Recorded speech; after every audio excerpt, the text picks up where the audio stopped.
말씀대로 365 223일 오늘 함께 걸어갈 말씀대로는 구약성경 예레미야 33장에서 35장까지의 말씀입니다. 사랑하는 성도 여러분, 요즘 부동산과 주식 광풍의 시대를 살고 있습니다.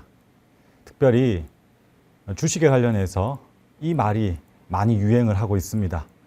돈이 잠자지 않게 하라.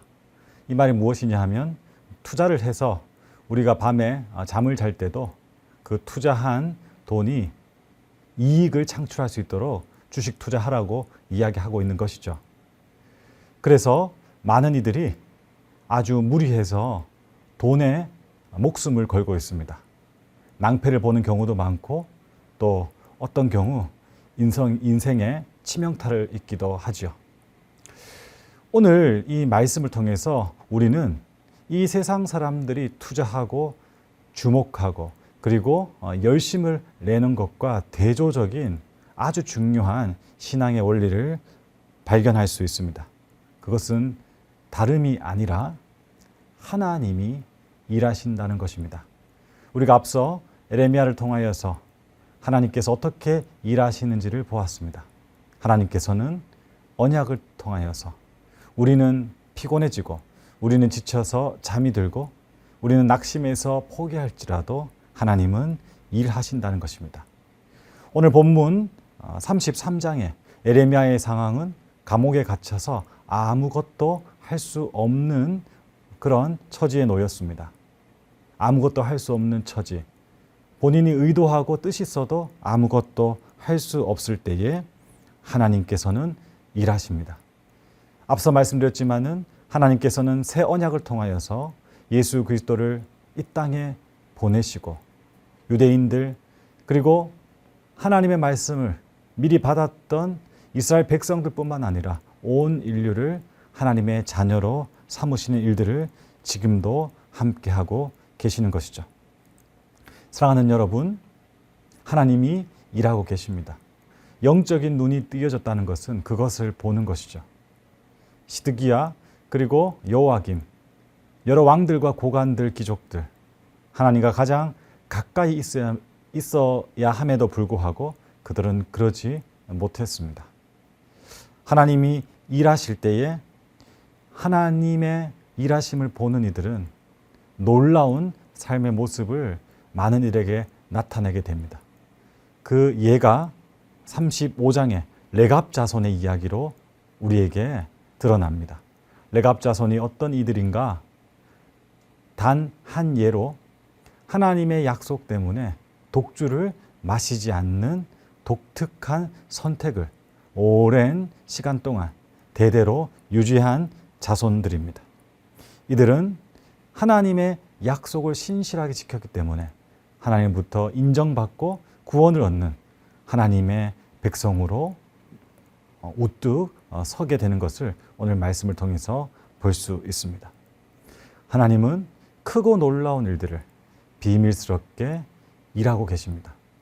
그 일에 참여하는 레갑 자손, 그리고 오늘도 말씀 가운데 순종하며 하나님의 일하심에 동참하는 저와 여러분이 이 심판 종말의 때에 오히려 기쁨과 만족을 누릴 수 있는 선택받은 이들임을 기억하시기를 부탁드립니다.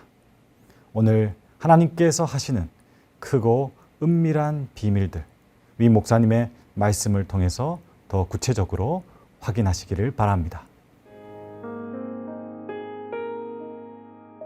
성도 여러분 안녕하십니까? 오늘은 8월 11일 수요일이 되었습니다. 오늘 함께 읽으실 말씀은 예레미야 33장 2절 3절입니다.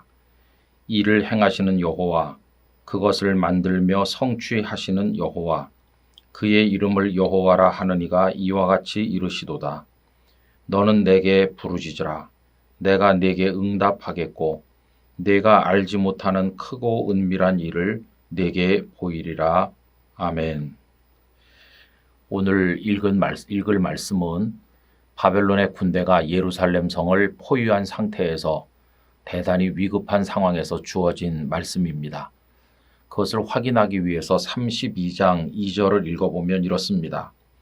그때의 바벨론 군대는 예루살렘을 에워싸고 선지자 예레미야는 유다의 왕의 궁중에 있는 시위대 뜰에 갇혔으니 라고 되어 있습니다.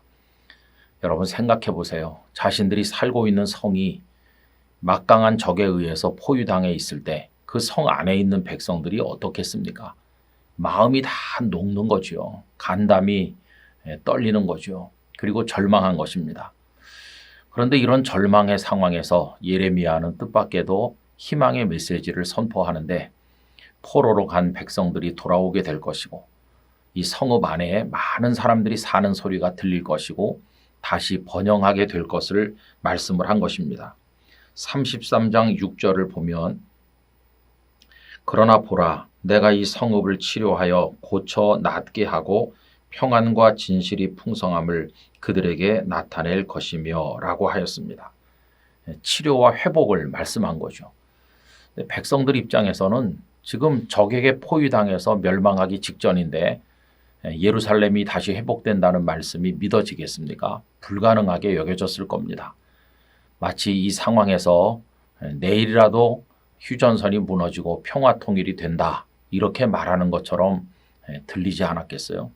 근데 여러분 이 말씀을 예레미야를 통해서 하시는 분은 사람이 아니고 전능하신 여호와 하나님이셨습니다. 하나님께서 하신다는 겁니다. 오늘 읽은 말씀은 하나님이 어떤 분이신가를 말씀하시는데 오늘 말씀 2절 3절을 다시 보십시오. 이 일을 행하시는 여호와 그것을 만들며 성취하시는 여호와 그의 이름을 여호와라 하는 이가 이와 같이 이르시도다. 하나님께서는 아름답고 귀한 일을 만들어 가시는 분이시고 그것을 성취하시는 분이십니다. 우리 사람하고는 다르죠. 그래서 하나님께 부르짖으라고 말하죠. 너는 내게 부르짖으라. 내가 내게 응답하겠고 내가 알지 못하는 크고 은밀한 일을 내게 보이리라. 우리는 상상도 못하고 알 수도 없는 아주 크고 은밀한 놀라운 하나님의 계획, 그것을 보게 될 것이라고 말씀합니다.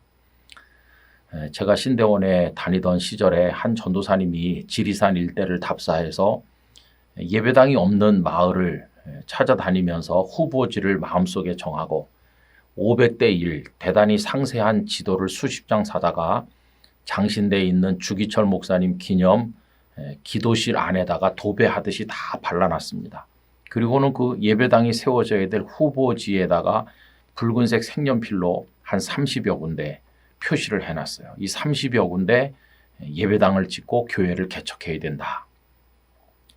그때 학우들은 그 오지 마을에 누가 들어가며 어떻게 거기 예배당이 지어지겠나 모두들 반신반의했습니다.